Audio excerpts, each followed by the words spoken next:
स्वागत है आपका प्राइम टाइम इंडिया में। मैं हूं शकील बागमारे। आइए देखते हैं प्राइम टाइम में आज क्या है खास। डॉक्टर कफील खान को फौरन रिहा करने का आदेश, योगी हुकूमत की हार। क्या मोदी से युवाओं का दिल भर गया है? व्हाट्सएप, फेसबुक और बीजेपी पर राहुल का हमला, कसूरवारों को सजा देने की मांग। देश में कोरोना के हालात और जानते हैं आज दुनिया भर में क्या हुआ था खास।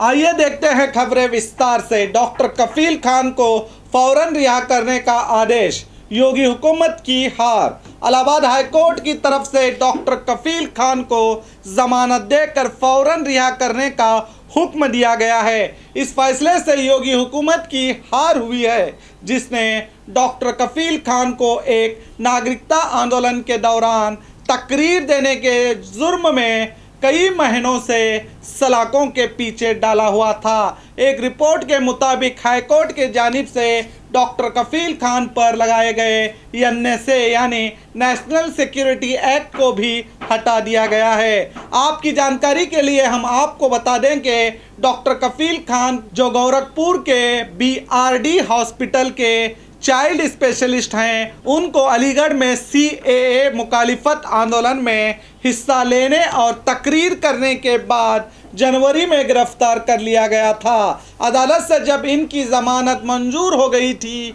तो इन पर अलीगढ़ के जिला मजिस्ट्रेट ने इन पर एनएसए लगा दिया था। अब इलाहाबाद हाई कोर्ट ने अपना फैसला सुनाते हुए कहा है कि इन्हें एनएसए के तहत हिरासत में रखना गैर कानूनी है और हुक्म दिया है कि इन्हें फौरी तौर पर रिहा किया जाए। एक पुराने गीत के बोल हैं, तू लाख हिफाजत कर ले, तू लाख करे रखवाली, उड़ जाएगा एक दिन पंछी, रहेगा पिंजरा खाली। इस गीत के बोल योगी पर सही बैठते हैं, क्योंकि उनकी सरकार ने कोर्ट के रिहाई के आदेश के बाद भी डॉक्टर कफील पर दोबारा एनएसए लगाकर उन्हें जेल में बंद किया था। ताकत के नशे में आज कई सरकारें मनमानी करके कानून के साथ खेल रहे हैं। इन्हें जान लेना चाहिए, जो शतरंज की चाल आज ये खेल रहे हैं, कल वक्त बदलने पर एक दिन इसी खेल के वो मोहरे बन जाएंगे और खिलाड़ी कोई और होगा। क्या मोदी से युवाओं का दिल भर गया है? ये हम नहीं कह रहे हैं, बल्कि जनता के दिल की आवाज़ को आप तक पहुंचा रहे हैं। पीएम मोदी ने हर महीने की तरह इस महीने भी अपने मन की बात देश से की, जिसमें 32 मिनट की मन की बात में उन्होंने देश में खिलौने बनाने और देसी कुत्तों की नस्ल के बारे में चर्चा की। मगर देश के युवाओं से इस मर्तबा बड़ी उम्मीद लगाकर कोरोना के चलते बेरोजगारी और नीट और जेईई परीक्षाओं को रद्द करने या इन्हें आने वाले दिनों में करवाने की उम्मीद कर रहे थे, मगर नौजवानों की उम्मीदों पर पानी फिर गया।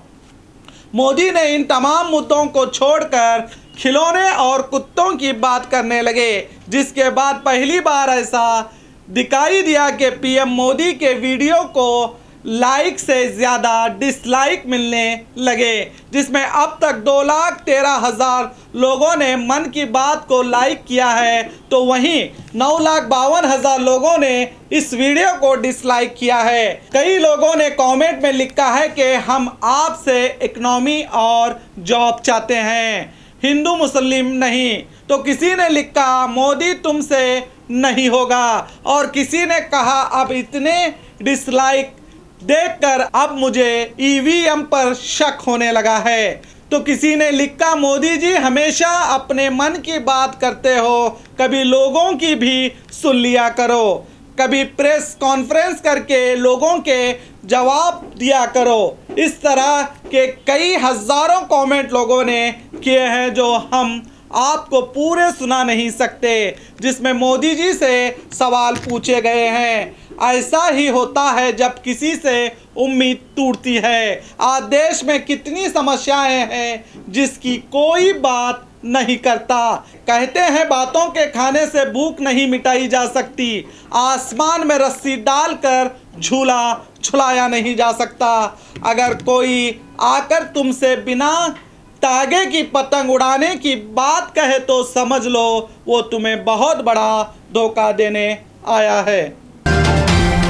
व्हाट्सएप, फेसबुक और बीजेपी पर राहुल का हमला, कसूरवारों को सजा देने की मांग। कांग्रेस नेता राहुल गांधी ने एक बार फिर फेसबुक और व्हाट्सएप पर गंभीर आरोप लगाते हुए ट्वीट करते हुए कहा कि मैं फेसबुक और व्हाट्सएप को देश की जमहूरियत और अखंडता के खिलाफ मानता हूं और इस मामले की तहकीकात का मुतालिबा करता हूं। राहुल ने अमेरिका अखबार द वॉल स्ट्रीट जर्नल की एक रिपोर्ट के हवाले से कहा कि फेसबुक ने इलेक्शन के दौरान बीजेपी की मदद की थी जो जमहूरियत को खतरा है। उन्होंने कहा कि इंटरनेशनल मीडिया ने हिंदुस्तान की जमहूरियत और समाजी भाईचारे पर फेसबुक और व्हाट्सएप के हमले को पूरी तरह से बेनकाब कर दिया है। हमारे मुल्क के मालूमात में कोई भी गैर मुल्की कंपनी को दखल अंदाज करने की इजाज़त नहीं दी जा सकती। इसकी फौरन जांच की जानी चाहिए और कसूरवारों को सजा देनी चाहिए, कहा राहुल गांधी ने। अब लोग आरोप लगाते रहते हैं कि 2014 में मोदी सरकार बनने में सोशल मीडिया का बड़ा हाथ था। देश में इतनी समस्याएं हैं, लगता है अब इनको हल करने में सालों लग जाएंगे। आज देश की कई बेरोजगार युवा सोशल मीडिया पर हिंदू मुस्लिम करके अपना कीमती वक्त खराब कर रहे हैं। अगर राहुल गांधी के आरोप सही हैं तो फेसबुक और व्हाट्सएप पर कौन कार्रवाई करेगा? जब खुद सरकारें गलत काम करना शुरू करती हैं तो हमारे देश की जनता का क्या हाल होगा, ये हमें और आप सभी को सोचना चाहिए। देश में कोरोना के हालात। देश में पिछले 24 घंटों में तकरीबन 70,000 कोरोना के नए मामले सामने आए हैं। अब देश में कोरोना मरीजों की संख्या 36,91,000 को पार हो गई है। पिछले 24 घंटे में देश में इस वबा से मरने वालों की तादाद 819 हुई है। अब देश में कोरोना से मरने वालों की कुल तादाद 65,228 हो चुकी है। अब देश में एक्टिव केस की तादाद बढ़कर 7,85,000 के पार हो गई है। मुल्क में एक्टिव केस 21.29% और ठीक होने वाले मरीजों की तादाद 76.94% हुई है। वहीं मरने वालों की तादाद घटकर 1.77% हुई हो चुकी है।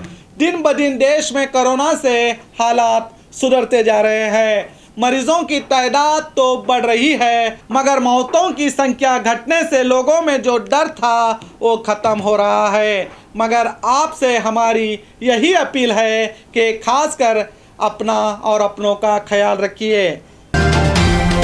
आज 1 सितंबर है। आइए जानते हैं दुनिया भर में आज क्या हुआ था खास। आज ही के दिन 1939 में सेकेंड वर्ल्ड वॉर की शुरुआत हुई थी जब जर्मनी ने पोलैंड पर हमला किया था। बताया जाता है कि इस जंग में तकरीबन 8.5 करोड़ लोगों की मौत हुई थी।